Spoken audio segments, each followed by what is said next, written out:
Welcome. আজকে আমরা শুরু করব গতকালের ক্লাসের শেষ অংশ থেকে, অর্থাৎ একচল বিশিষ্ট দ্বিঘাত সমীকরণের সিদ্ধাচার্যের যে সূত্র ছিল সেখান থেকে আমরা পেয়েছিলাম যদি ax² + bx + c = 0, যেখানে a ≠ 0 একটি একচল বিশিষ্ট দ্বিঘাত সমীকরণ হয়, তাহলে সেক্ষেত্রে x এর যে আমরা মান পেয়েছিলাম সেটা হলো -b ± √b² - 4ac/2a। বোঝা গেল? এবার আজকে আমরা এই বীজের প্রকৃতি নিয়ে একটু আলোচনা করব। এখানে এই যে অংশটি অর্থাৎ b² - 4ac, এটি সমীকরণের বীজের প্রকৃতি নির্ণয় করে, তাই এটাকে অর্থাৎ b² - 4ac কে আমরা নিরূপক বা ডিসক্রিমিন্যান্ট বলবো। বোঝা গেল?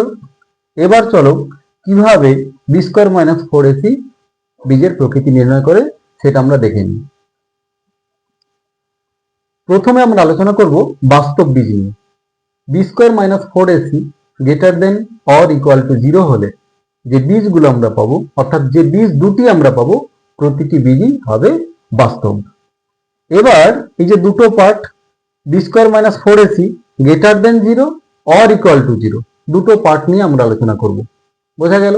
চলো প্রথমে আলোচনা করি b² - 4ac সমান যদি 0 হয় তখন কিভাবে বীজগুলো পাবো। তখন যে দুটি বীজ পাবো ওই প্রতিটি বীজই সমান হবে এবং তারা বাস্তব আর মূলদ হবে। বোঝা গেল? অর্থাৎ এই জায়গাটা যদি অর্থাৎ b² - 4ac যদি 0 হয় তাহলে x এর মান দুটো কি কি পাবো? -b/2a -b/2a, অর্থাৎ বীজ দুটি সমান, বাস্তব এবং মূলদ। বোঝা গেল?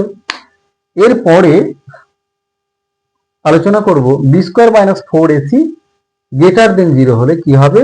সেক্ষেত্রে বীজ দুটি বাস্তব, অসমান এবং কি আসবে? অমূলদ আসবে।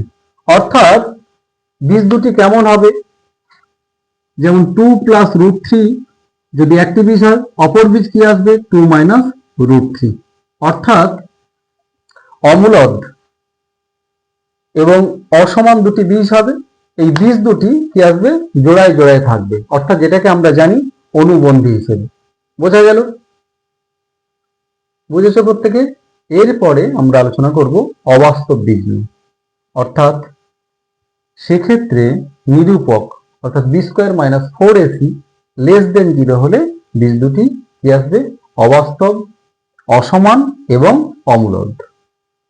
আর এক্ষেত্রেও বীজ দুটি জোড়ায় জোড়ায় থাকবে। তার মানে কি? অর্থাৎ একটি বীজ আলফা প্লাস আই বিটা হলে অপরটি হবে আলফা মাইনাস আই বিটা। বোঝা গেল? প্রত্যেকে বুঝেছো? এরপরে আমরা আজকে আলোচনা করব অনুশীলনীর অঙ্কগুলো নিয়ে আলোচনা করব। চলো কাট কর, কমপ্লিট।